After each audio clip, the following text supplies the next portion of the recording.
Even beyond. Even beyond. Even beyond. Above and Beyond, the real estate show. Hello, I'm Ralph Ciancio, and we are back with another episode of the Above and Beyond Real Estate Show.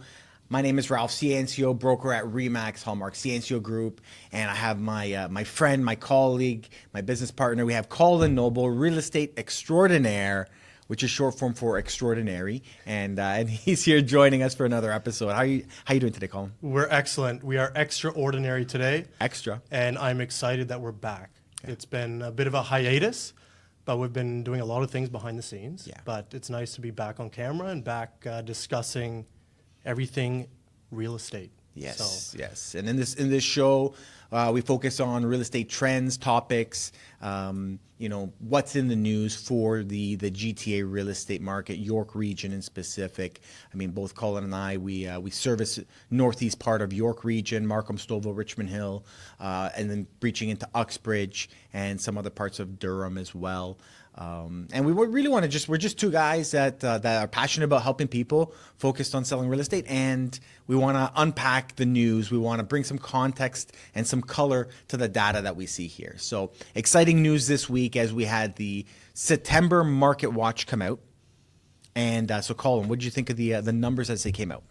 The numbers, I think, are a little bit, for me, they were as expected. A lot of people may be surprised, but I think it's important to unpack really what we're seeing. I mean, there's a lot of headlines. There's a lot of markets crashing. Prices are down. Actually, prices are up. But I'll dive a little bit deeper into the data. But I think it's important for us to provide context to the audience and viewers and our clients and anyone who's watching. For sure. Sort of what that means, what the data means, and what we're seeing. I mean, we're in it every day. We're in the trenches every day. And when we say what does it mean, I think what does it mean for that family listening in, that individual that's thinking about buying a home, or that investor that's trying to get into the market? What does the data mean to them, right? Mm-hmm. Yeah, exactly. And I would find, if I was an outsider, I would find it very hard to determine what's actually happening in the marketplace, because there's a lot of pessimism, but there's a lot of optimism too. So it's where are we at right now? The market data shows us that total sales volume is actually down. We're about just over 4,600 sales volume in the month of September 2023. And that's GTA wide, right? That's GTA wide. Prices are actually up a little bit, 3% year over year. Compared to August, we're up about 3.2%. So average home prices in the GTA are just over 1.1 million. The important stat to me is number of new listings. Number of new listings have skyrocketed 44% compared to last year. What does that mean in the marketplace? We're probably going to talk about that in depth. But it brings a lot of opportunity, I think, to buyers, but also sellers. It also brings you an opportunity to stand out, which I think is important in this marketplace. So overall, I think we're not seeing huge increases. We're not seeing huge decreases. I think we're plateaued a little bit. We're very lateral movement right now. We'll talk about interest rates. We'll talk about how we see that affecting the market in the final quarter of the year, and moving forward. What does that mean? Yeah. So now you said 4,600 sales in September. How does that trail compared to? I know we always look at last year as data. That's the common thing, is what happened last year or year over year. The challenge is, over the last 3 years, the whole world has been so unpredictable on a global scale. Looking back as last year as a perspective is not giving proper guidance, really, right? So what would you say the average number of sales for September would normally be? I think usually in September, we're upwards of 7,000 in a good year. So seeing a number of 4,600 is a little bit intimidating. I don't want to say scary, because it happens. We have ebbs and flows in the market, and that's just the natural cycle of real estate. An important number to look at to me is total volume for the year. And what's that number? What's that number like? We've dived deep in historical trends, sort of, let's call it over the last 10 years in the GTA real estate market. And right now we're trending to potentially not even hit 70,000 transactions. And that would be the lowest number of transactions for an entire decade in the GTA real estate market. And if you unpack that a layer deeper, think about this. 10 years ago, so we'll call it 2012 rather, 2012, 2013, how many fewer people were there in the GTA? How many exactly. fewer Yeah. homes were there? How many homes were built Yeah. in the last 10 years? And that means that we're actually, if you averaged it out, we're actually even lower or less Yeah. transactions than there were 10 years ago. Because if you averaged out that there's probably 250,000 more units Yeah. in 2023 versus 2013. Yeah, exactly. So the percentage of transactions, but to that point, and we talk about the cyclicalness. You kind of alluded when you say ebbs and flows, which basically means the ups and downs, the cyclicalness of the market. These people generally need to move. Like it's not a product, for example, a stock that you're holding in your RSP and you can hold it for 60 years and when you retire you sell it. This is a place where you live. So life changes causes changes in the real estate market. Sure. People will move irregardless of the market. When somebody passes away, when somebody is born, when somebody gets married, when somebody gets divorced, when families amalgamate, when new family comes to Canada, when people lose their jobs, when they change their jobs, when they retire. Like these are all life-changing events, and that's going to cause people to move irregardless of whatever, if the prices are high or the prices are low. People just got to move. Yep. And it's amazing that right now, to date, we've seen 49,000 people in the GTA that had to move. And, I'm surprised how low that number is, to be honest with you. Yeah, I agree. And it's funny because we're seeing this spike of not inflation. Well, no, immigration, right? There's a lot of discussion about new construction. There's a lot of discussion about supply. Yeah. And then we'll talk about basic economics of supply and demand and how's that affecting the market. Yeah. Which alludes to the type of market we're in right now. We're definitely now into a buyer's market. I can probably say that with 100% confidence that we're certainly into a buyer's market. We see that with months of inventory, which basically is the total listings on the market. How long will it take?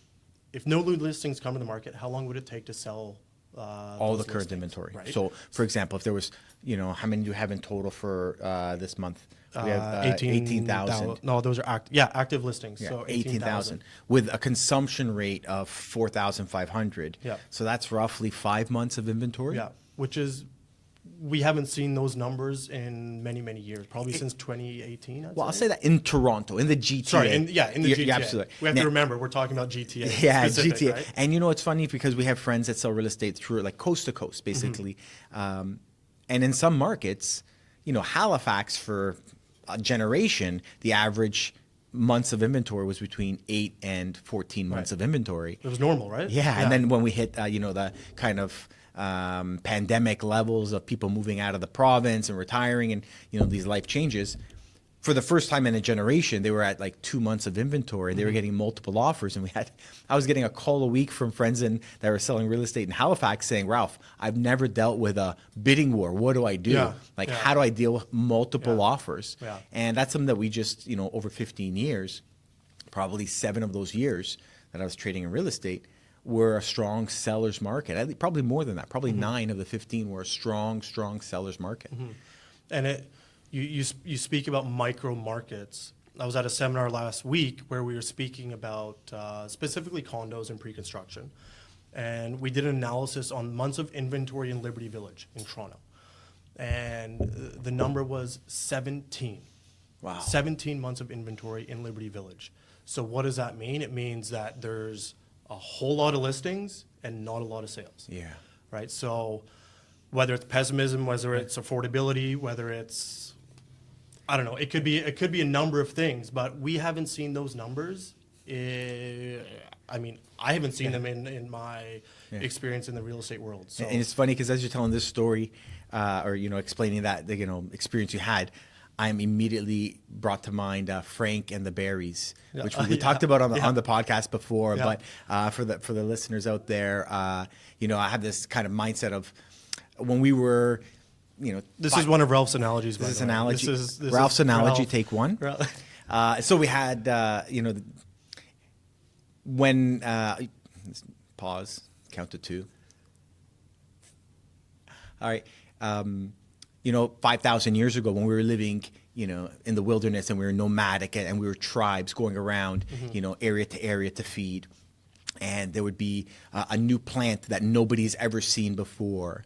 You know, one person would go over and, for example, if there's a bush with berries, the tribe had never experienced those berries before, and they're scared. And so Frank would head over there. One person from the village would go over and eat a berry, and everyone would watch. And if Frank got strong, What's gonna happen? Yeah. if everyone went and ate the berries. Right. And if Frank died, nobody ate those berries. And I feel like that's a lot of what we're seeing in the real estate market right now. People are scared to take that path. Do I buy? Nobody's buying. Right. Maybe buying is a really big mistake. I'm not going to buy. I'm going to wait to see if someone else buys. Right. And that's where we see generally people that are the most successful in business are the trailblazers, the people that see this current market as an opportunity to buy real estate while everyone is scared. Warren Buffett said, you know, be greedy when others are fearful, and fearful when others are greedy. Right. And we saw that through, you know, the ups and downs of the market. Yeah, in the tech space, they call that early adopters, right? So the early adopters will be the ones that maybe get the advantage. Yeah. So speaking of the months of inventory and supply levels, I want to talk a little bit about buyers sellers market. So I said previously in the podcast that I think we're with 100% confidence we're in a buyer's market. What are we seeing right now with listings in general, specifically our listings, and how provide some context into the buyer's market? What does that mean? Yeah. Well, you know, I like to think of our team as a 1% contributor to the real estate market. It's probably a tenth of that, even less, but just a tiny sample. But I like to think whatever the market's going through, we have the advantage of seeing it weeks before it's printed because we're actually experiencing it. So we saw inventory levels creep up, new listings spike up.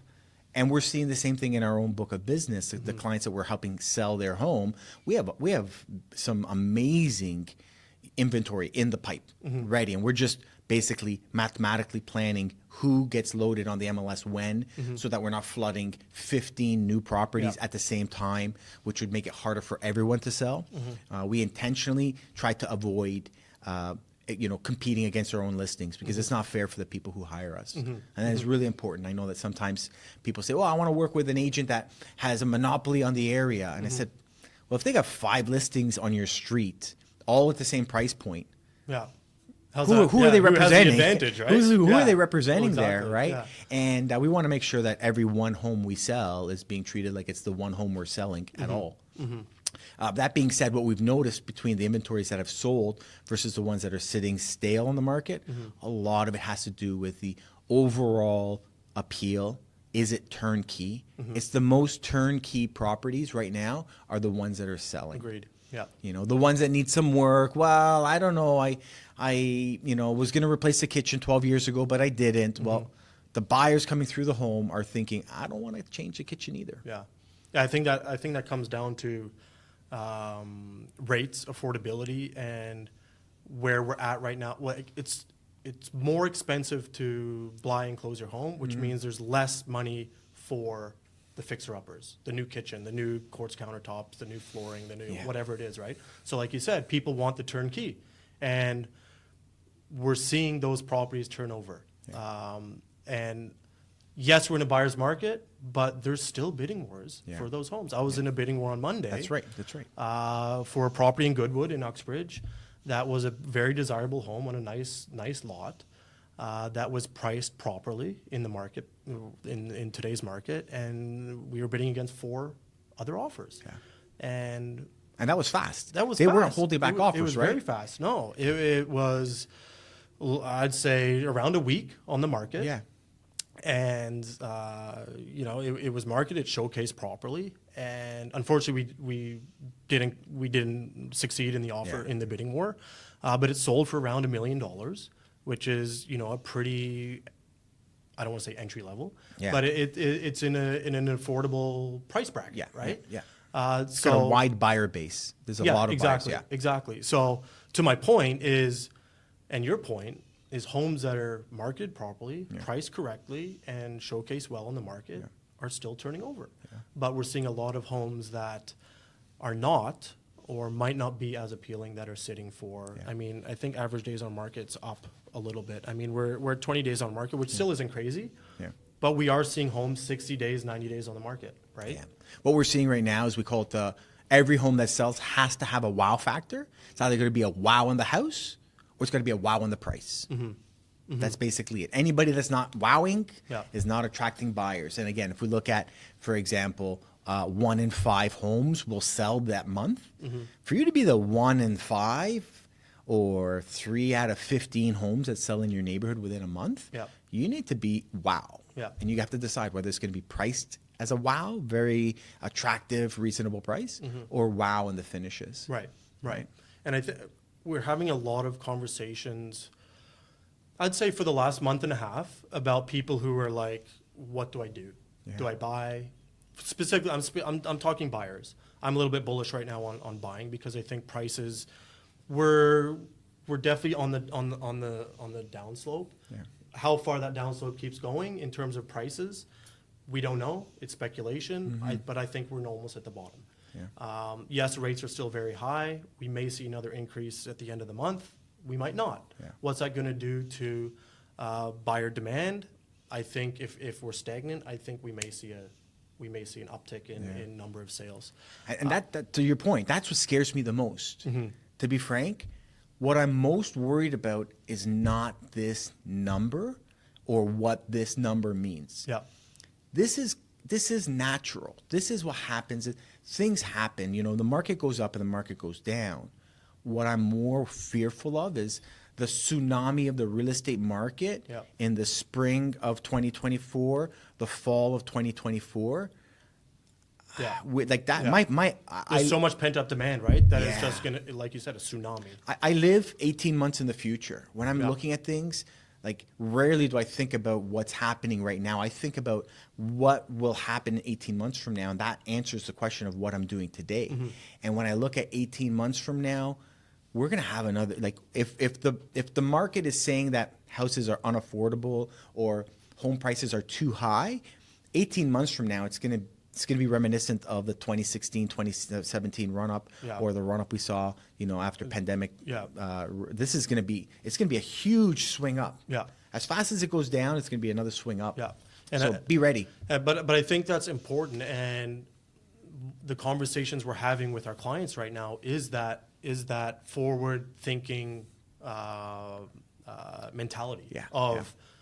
Right now, it might seem crazy, but we're not getting married to the rate right now. We're getting married to the price of the home.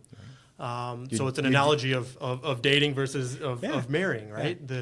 You're dating the rate, but you're marrying your purchase price. And you can always renegotiate the rate in a year, 2 years, 3 years. You can never renegotiate the price. Exactly. That family that bought the home in Goodwood at just over $1 million. I think they got a great deal on a great home. Ultimately, maybe they're locked in at a 1-year rate at, for example, 6% or 6.5%. I'm not sure. And it may seem high now, but 6 months from now, 8 months from now, as interest rates are projected to come downward, well, now they're getting a discount on the house that they already they love. Exactly, and that's why we are encouraging our clients who are on the fence of buying, saying there's great opportunity right now. Yeah. There's less bidding wars. There's less buyers out there. We can see by the months of there's inventory. more We can see by number of sales. Right. There's more conditions. We're seeing the resurgence of conditions, which I hate the idea of anybody making I say multi-million, but $1 million plus or $700,000 or $500,000 plus. Even a $100,000 decision to be made on the spot with no due diligence available. That's crazy to me. I was at the mall with my wife last week, and I wanted to just buy pants for the fall. I couldn't make a decision. I walked in, and they showed me 3 different pants. I said, well, I got to think about it. And I left the store, and I said, my clients buying a home don't even have that much time to say, yeah, I'm going to take it. This is how much? 1.5 million? Sure. I hope the wiring is good. I hope the zoning is okay. I hope there's no cracks in the foundation. And that's just the nature of being in a seller's market. Buyers had no power. Now buyers are saying, well, wait a minute. I want to negotiate at my price. I want to be able to put in the condition on financing and a condition on home inspection, which I'm a fan of. I'm a proponent of an educated market. The more educated we are as a market, buyers, sellers, investors, renters, agents, the more efficient we become. You know, it's one of the reasons why we do the show is we want to be educators. We want to contribute to people's journey. Yeah. We want this to be a weapon of mass instruction. Yeah. See, I told you I There could it get it is. in There here. it It's is. a weapons You of did mass it. instruction. You did it. And because it's a battle out there, and the more educated you are, the more bullets you have to prepare and protect yourself. And I think there's a lot of people who made those quick decisions when the market was hot because they didn't want to miss out. And now all of a sudden they're in trouble, right? They were maybe guided improperly, or they had poor advice. Get in the market. Everyone's buying right now. You're going to miss out. We're coming to the peak. Get in. To the berries. The berries, they're going to be off the tree. You're going to have no berries left. You better get there and get one of those berries. And people are killing for berries. And now, we're seeing a lot of those properties come out of the market. Yeah. They are sellers or homeowners who are in distress because of affordability. Yeah. And I think that has a lot to do with the inventory levels on the rise. Yeah. Right. Which is, and people ask all the time, what we think of the market, but also they ask, well, what would we have done if I was in charge of the Bank of Canada, if I was the person responsible for pivoting rates? No. I think that they went really high, really fast, and I don't think it's going to be for really long. I would have rather seen a slow progression upward and then have it last longer. There'll still be the same amount of suffering over maybe a 1, 2, 3 year period. But analysts are already projecting rate decrease in 2024, which means it's like you're killing a fifth of the population or an eighth of the population. Whoever got caught with a mortgage renewal that just serendipitously happened in the last 8 months or in the next 4 months, they are caught. Yeah. And it's unfortunate that you would just pick at random this subsection of people who are coming up for mortgage renewals. Yeah. Whereas if they would have not gone as high and said, okay, anybody renewing in the next 3 years, you're gonna get a punch in the face, but you're not gonna get stabbed. Do you know what I mean? Yeah. You can make it through this. Yeah. And as we talk about trends between the U.S. and Canada, and people are watching between the two because our interest rates are tied in together because of global trade. Remember that in the States, you can have a 15, a 20, a 30-year term. That means some people locked in at 2% for 30 years. Yeah. So this interest rate change makes no difference in the U.S. Yeah. The renewal rate on mortgages in Canada, it's a way faster cycle than it is in the U.S. Yeah. With the most popular mortgage term, it's a 5-year fixed rate. Yeah. And so the people that signed up 3, 4, 5 years ago that are just coming to terms, they have some difficult decisions to make, and in some cases that means selling your home. Yeah. Yeah. I heard a stat this week. In 2024, I think it's in the next 2 years, there's $300 billion of mortgages up for renewal in Canada. Like that's an astonishing number, right? Like we just hit 40 million people in Canada. There's $300 billion of mortgage renewals coming up within the next few years. Yeah. So that's going to have a huge impact on the real estate world. I think in terms of supply and demand. So we'll see what happens. Yeah, I think another thing that's worth, in terms of adding color or context to when we hear Bank of Canada rate announcements and they talk about their target rate of 2%. Let's not forget that the window of rate that they're targeting is between 1 and 3%. The Bank of Canada inherently knows that the inflation, it moves month over month. That is just a moving number. They say we hope for it to be at or near 2%. The range is 1 to 3%. So as we were, a month and a half ago, we were at 4% inflation. Man, that's pretty close to the top end of what you deem to be acceptable. Yeah. Yeah. So ease off on the rates. Don't kill people. Yeah. You can be destroying a generation of Canadians. Yeah. And it's not fair for that 1 in 8 family that just got, demolished. And they're not bad people. These are people who just made a decision for the benefit of their future and their kids' future. And it's the majority of the population, right? It's not affecting the top, call it the upper class. Yeah. It's not affected. They're not very sensitive to these changes. It's the middle and lower class that are the people who are super susceptible to a slight increase in interest rates, and those are the people we're hurting. Those are the people that are driving the economy, right? So it's a tough road, but I think, we'll get through it, and I think over the next 12 months or so, we may start seeing those rates come down. But to that point, you had mentioned the idea of, kind of the market is so uncertain, and you talk about making great decisions and having great guidance. And I think that that's something that needs to be, addressed as well, is that who's guiding these families to put an offer of $350,000 over asking? Was it a qualified real estate professional, or was it someone who got their license a month and a half ago who's just helping with the paperwork, and everyone is guessing. So I think that there's some systematic things that could be improved upon to kind of avoid that. We talk about the idea of the journey in buying real estate is kind of like, you hire a realtor, it's kind of like captain of your ship, and you say, well, I want to go from here to the Bahamas by boat. I'll go. You're in? Yeah, I'm in. Well, I'm in. I'll go if you drive the boat, because you have more experience driving boats than I do. But the idea is that if you were driving the boat, and, for people watching, I mean, Colin's an avid boater. He's actually got his airplane license. He's got pilot's license as well, and a driver's license. I like things with motors. So if you need to get from point A to point B, he's an excellent person. I'm okay in a car. That's right, and pretty good in go-karting. I can go-kart. But if we were going on a trip from here to Bahamas, and you're an experienced captain of a boat, and I've never commanded a boat ever.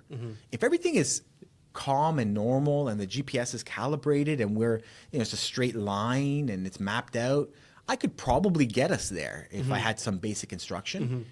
But if things go sideways, if there's a storm coming, if there's another ship that's on our path, if there's the GPS gets uncalibrated or becomes less clear, if there's an issue at the port, there's a million reasons why the boat won't get to Bahamas.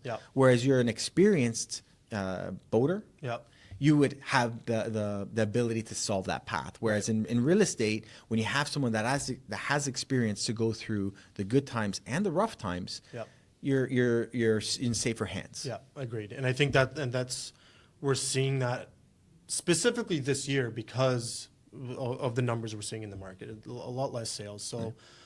The people who have that experience and have the expertise in guiding their clients and potential clients into making great real estate decisions, the ones that can't are the ones who are suffering.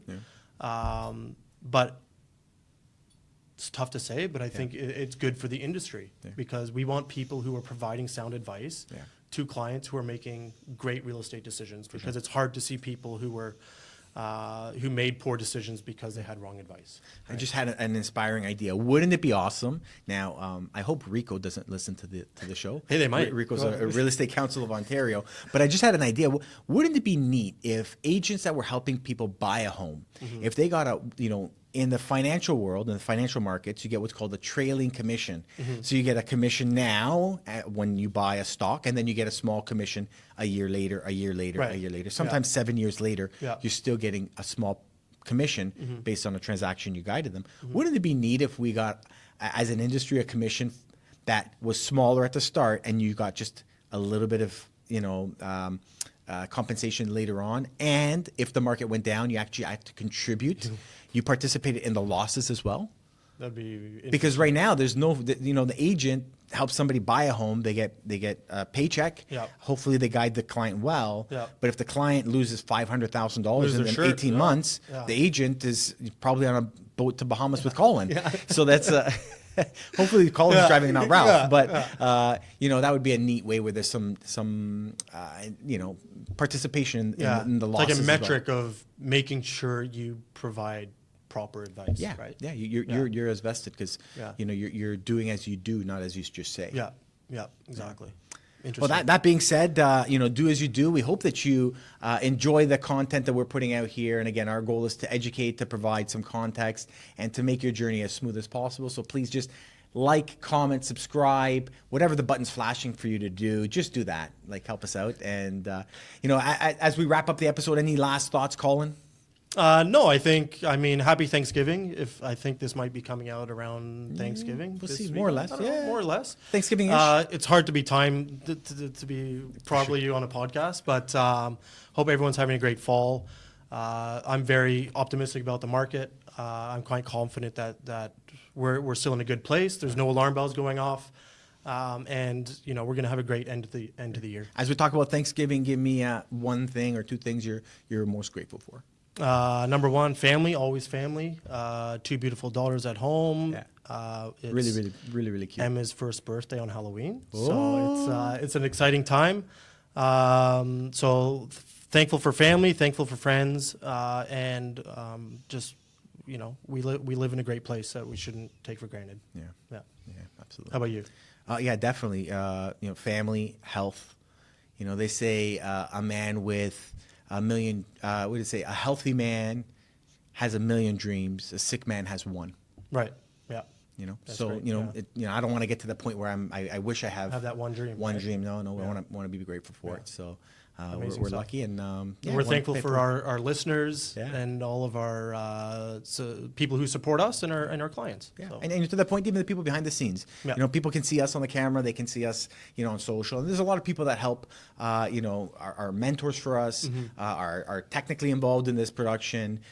People that support us while we're here. Our machine is still rolling. Our clients Yep. are still being served. Homes are still being sold. Yep. And our families that are there to support us. So it's Yep. definitely a big production. So exactly. great. All right. That being said, guys, hope you have an awesome week and look forward to seeing you again soon. Thanks so much.